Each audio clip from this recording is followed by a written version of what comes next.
گوش کن رئیس، اگر من میدونستم که این دیونه هاتن من ایره نمیگرم. تو دیوانگی من نمیدونستم.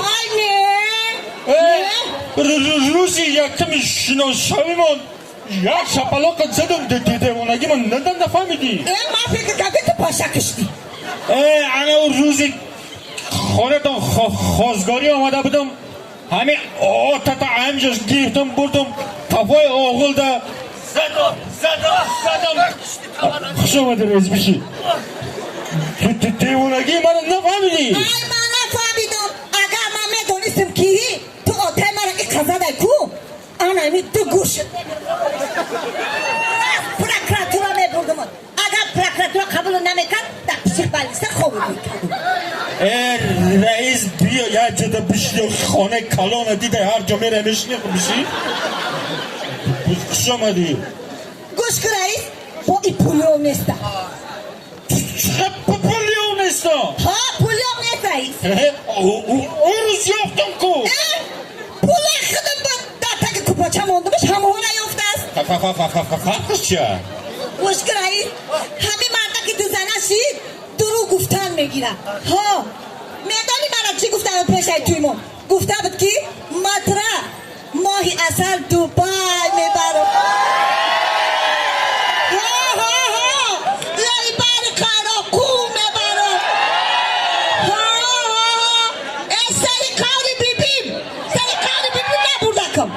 بازی نکازد بشی رئیس خوش آمده بشی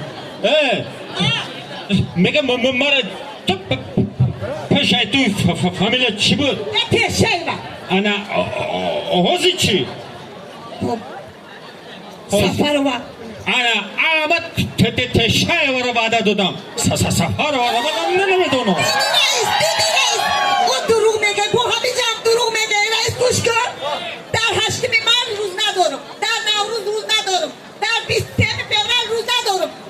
همه کار خونه ایره من میکنم. من لباس میشم، من جبه خمیر میکنم. میدونی من چی کار میکنم؟ هم تو میزنه کی؟ سر دهنی من سیاه کم کن نشانه بکنم.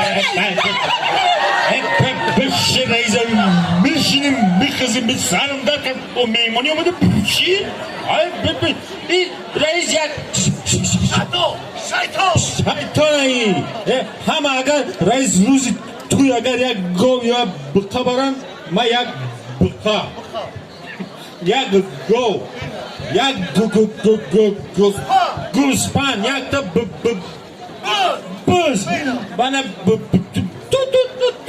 مرد بود وای توهم آوردم دادم شای این کور نمکایی. دروغ میگه رئیس یک شتایی مرا میدونی چی میگه؟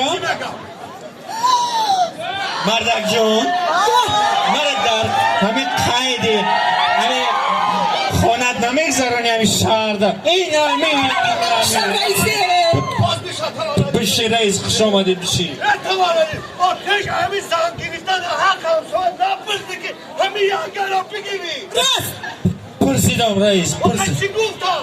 رفتم همین زنکای همون محله شون پرسیدم گفتم چرا همین گفتن بگی برش گفتم. ای بچه ها میپرسیدی، ای مرده که میپرسیدی برم پرسیدم بچه های همون محله شون پرسیدم چی گفتن آخی؟ تعریفش کردم. دیدی؟ گفتن بسیار خوبه دا باور کردم گرفتمش پشیمان شدم رئیس. با هوای خودم بیا توانانی گرشی یک کاسه اوی خنا کن بیا توانانی همون ترزای خودم نموشه با هوای خودم بیا هم گرشی با هوای خانه را همین مسوزانه آزی رئیس آزی. خدا بگیر همین رئیسی من همون جنگ جنجالای شما من رفتم